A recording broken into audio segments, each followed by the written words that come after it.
Someone who fights against his bad personality, bad traits, and he see that he constantly fail. What's the solution not to break? Eventually you break. How many times you can fail? You try to become a driver. You fail the first road test, second, third, fourth, fifth, sixth. At one point you say, Hashem doesn't want me to be a driver. Leave me alone. That's it, I give up. Or I know couples, they cannot have kids. So they went to Israel, there's a special place called Pua. Shifra and Pua. Shifra and Pua were the midwives that deliver the babies in Egypt. So they call their organization the same way. What? They're helping people to conceive. People that are barren, whether it's the man, whether it's the woman, they have a special clinic over there, and they do it according to the law of the Torah. What's permitted, what's not permitted, they know all the rules. It's instructed by big rabbis. Okay. So they help thousands of couples until today to conceive. They couldn't become pregnant. They try all kinds of things. It didn't work for them. So they did it artificially. In a lab. They take the seed from the man, they take the egg from the woman, sometimes they take an egg from another woman and plant it into his wife, and together, this is how they help a lot of people artificially to have kids. So sometimes couples come to me, usually it's couples in their 40s, usually, and these couples, they already gave up. They try once, twice. Apparently, from these couples, I found out that it's involved with lots of pain and suffering, meaning it's not so simple. The woman has to go through pain. This procedure is painful, but more than physical pain, it's involved with spiritual pain, meaning the frustration of discovering a month later that it did not work, and you have to start the whole thing again. That's a heartbreaking moment. So how many times you can take it? Once, twice, maybe maximum 3 times. After 3 times that a woman in her 40s tried to conceive and she couldn't, she gives up. I saw a couple. The husband still want. For him, it's not so painful like her. So he still want, but the wife said, I can't have it anymore. I'm sorry. I went through it once, I went through it twice, whatever, 3 times. I just cannot do it one more time. And that caused problem. So the same thing here. A person tried to fight his anger or his ego, and he constantly get angry again and again and again. Is eating his heart. Why did I have to scream like crazy? Why?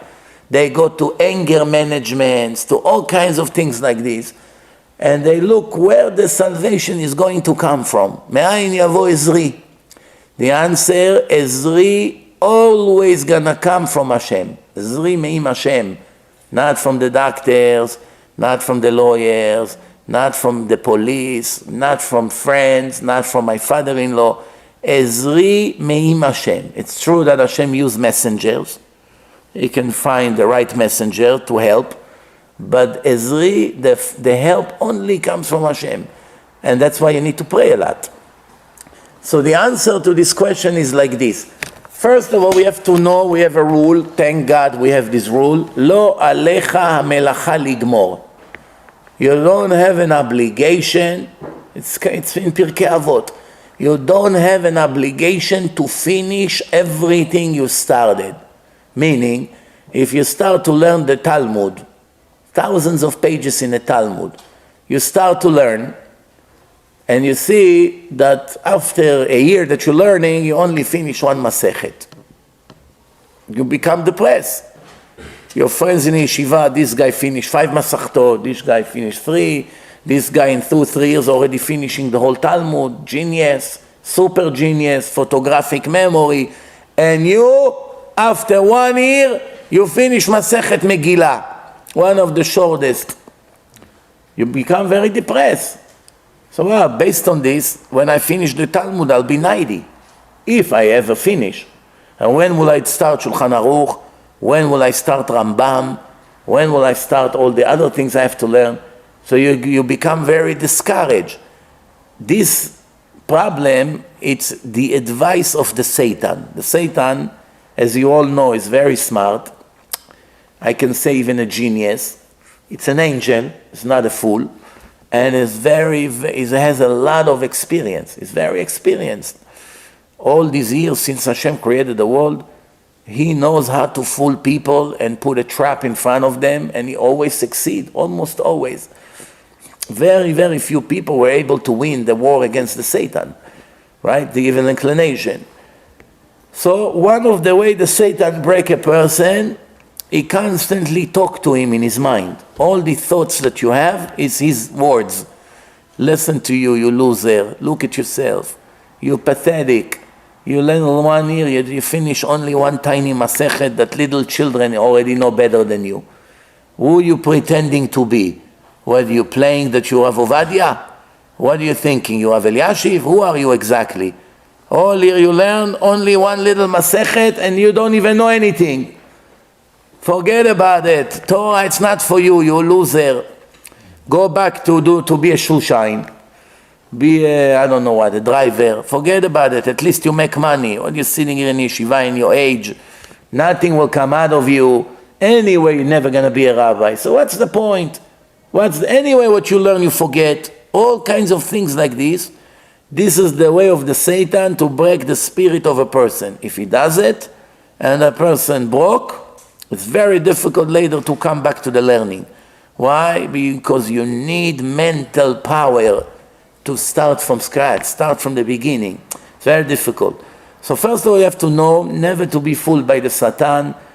When you die, in your judgment day, Hashem is not interested in your achievement as far as quantity. He wants quality, meaning effort. You judge mainly 95% of the trial is how much effort you put in your life, in everything you did. How much effort, not how much you succeeded. Thank God we don't judge by success. We don't judge by achievement. We only judge, it's not like in school. In school, everyone looks at your marks. Nobody in school, no one in college, even in yeshivot mainly, nobody cares how much you prepare for the test. Nobody writes a comment. This student got 50, but I know he put 50 hours of efforts to prepare for the test. He couldn't do any better. That's it. He did his maximum. Nobody writes it. 50, and your friend who learned 3 hours, he got 80. 3 hours, 50 hours. You got 50, he got 80. What people care? He is smart and you are stupid. That's it. Nobody cares about the efforts in this world.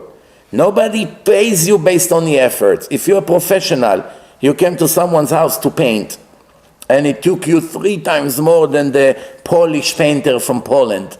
3 times more. And in the end, they said to you, listen, we agree the price for the house is $3,000. That's what I'm paying you. I don't care if it took you 1 week or 1 year. It's your problem, not mine. He doesn't care that you gave your life into the job and you work much slower because you didn't want to mess up things.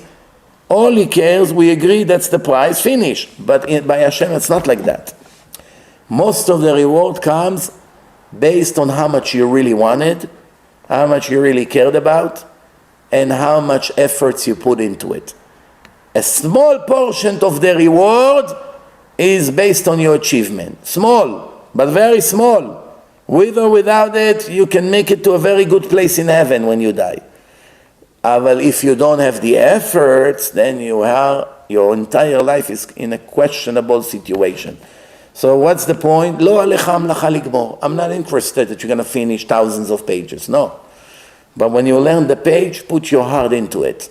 Learn it real. Learn it serious. No phone, no texting, no cigarettes, coffee, in, out, this. Learn, try, break your head. Go home, repeat. Try again to understand. Show you care. You care? I'm going to reward you fully. You take it easy, like you're reading a little newspaper. That's not what I'm interested in.